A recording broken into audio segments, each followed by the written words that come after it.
So this chappal, right? I am very proud of it. It's my 103 rupees ka Relaxo chappal. This chappal is an instrument of enormous wealth creation. This chappal is a monopoly. This chappal is a monopoly. Nobody can compete with this chappal, right?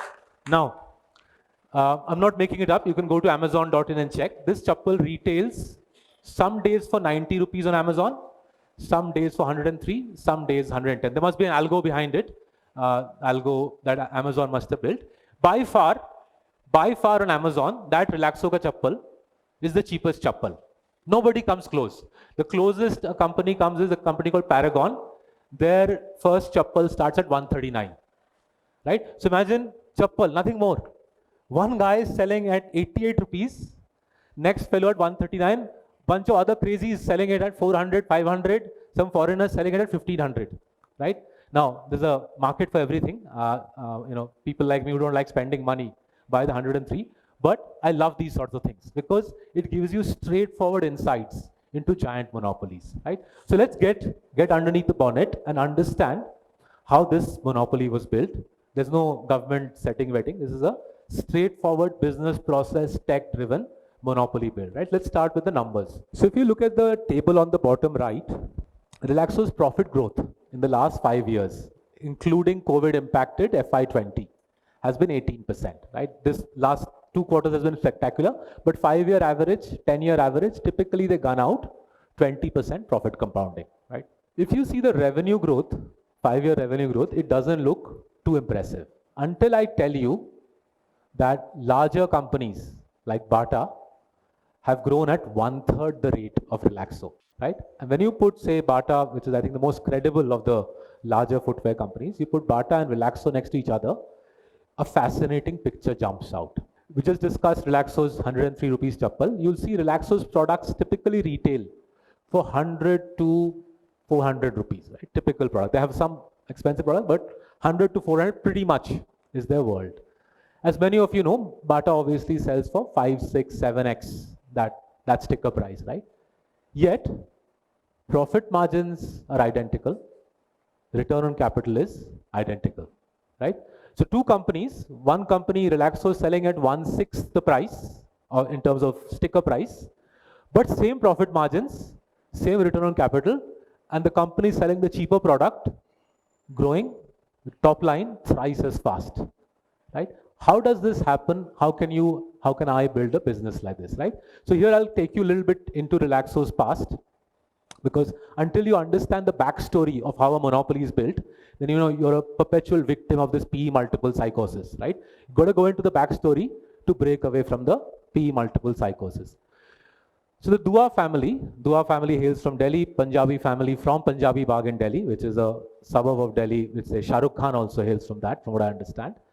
So the Dua family owns 74% of Relaxo, right? In the 1980s, till the 1980s, they were a plastic wholesaler in the NCR region, the Delhi region. By that I mean, they used to buy plastic in the wholesale market and sell it to the footwear industry, right? Late 80s, early 90s, on the back of liberalization, they entered the chappal market. They started making chappals using the same plastic that they were selling to others. But I don't think, and I have to be honest, I don't think even I had heard of Relaxo in the 90s or even the early noughties. The first milestone is the recruitment of Accenture. So 2004, the Dua family bought Accenture in for a management consultancy contract, which went on to last 12, 13 years, right? And Accenture did the first 2 layers of comparative advantage building, right? The first thing Accenture did was spotted that the footwear industry does not use SAP. They do not do supply chain management using SAP. So by dint of installing SAP, gradually Relaxo's receivable days, revenue collection days, came down from 90 to what is around 30 days today. Revenue collection cycle of 30 days. So if you look at the other footwear companies, they still take 90 days to collect revenues. Relaxo collects at 1/3 the time, even though they're selling at 1/7 the price to people like me, right? So they crush the revenue collection cycle from 90 to 30. Now, any company that collects money quicker will generate free cash flows, right? Free cash flow बढ़ जाएगा, right? So Accenture and the Dua family then made a very counterintuitive call, right? And this is the sort of most magical aspect of monopoly building. There'll always be a counterintuitive call. And the counterintuitive call here was to take that free cash flow and build factory after factory after factory. Because everybody outsources footwear, right? Those of you who read about Nike's history, Nike outsources famously. Bata outsources, I think Metro Shoes also outsources. Everybody world over outsources footwear. These guys said, we're gonna insource, right? Counterintuitive call. Why? Two reasons. They've spotted two things that the rest of the people hadn't spotted.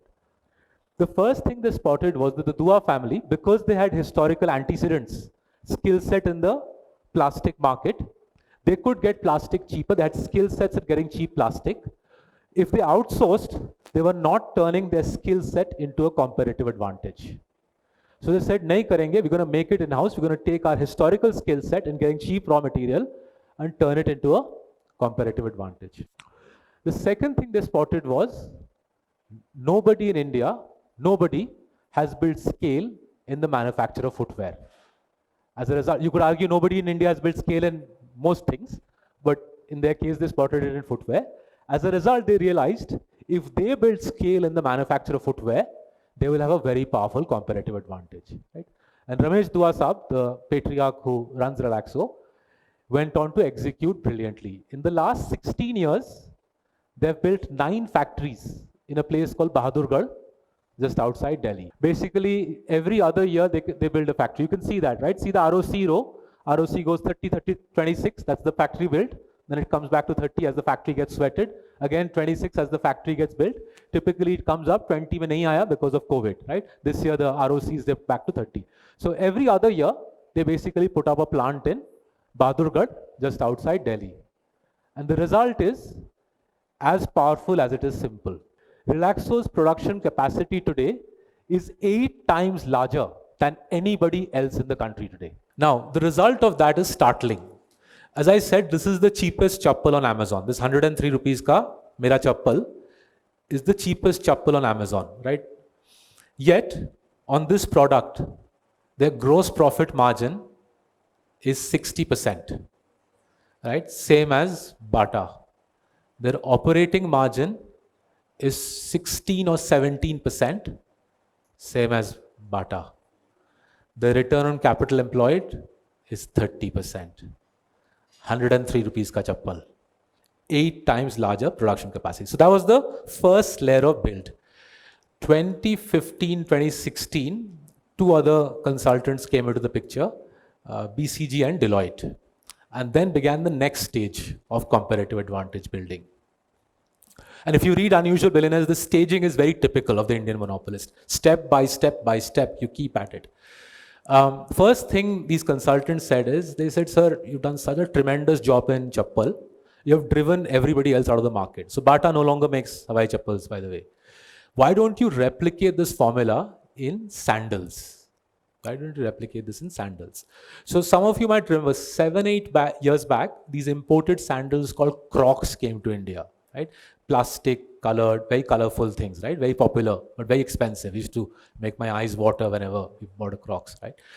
So Relaxo did a desi version of Crocs. It's called Flight, F-L-I-T-E. You can buy it online, right? Plastic covered, how expensive can it be, right? If you look at the Crocs price and the Relaxo price, you say, was paisa banega India mein, right? Just go online and check it. You just say, you see the product, and you go mad, right? So obviously they cleaned up the sandal market, entry level. They're not trying to do anything fancy. Entry level products, starting at 180 rupees, unka Flight brand. And I think that the most expensive Flight will be 700, 800 rupees. And that gave them the confidence to do sports shoes. So they hired Akshay Kumar as a brand ambassador and did Sparx, S-P-A-R-X, entry-level sports shoes. And that's also done pretty well. So basically, 2015, 16, 17, they fleshed out the offering. Not just chappals, sandals and shoes as well. All entry-level, super, super inexpensive. Then their consultants pointed out that, look, you are using wholesalers. You're using wholesalers to sell the product. You can't build comparative advantage by using wholesalers, right? So for example, 5 years ago, for the whole of Rajasthan, they would have one wholesaler. They would give the fellow the consignment and say, as long as you pay me, what you do with it is your headache, right? And you can't build comparative advantage like that. So 2016, 17, 18, they appointed a distributor for Jodhpur, one for Jaisalmer, one guy for Bikaner, one guy for Jaipur, right? And then they push these distributors to go and appoint dealers, shops on the high street who will carry their products. The result today is, if you see, Relaxo has around 30,000 dealer touch points, twice as many as Bata, thrice as many as anybody else, right? So now let's do a recap. What are the 4 things they've built in the last 15 years that nobody else has?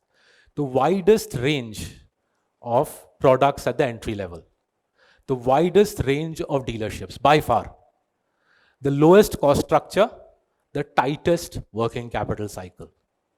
And why is this a monopoly? They sell 18 crore pairs per annum. Now let's just step back and think about India.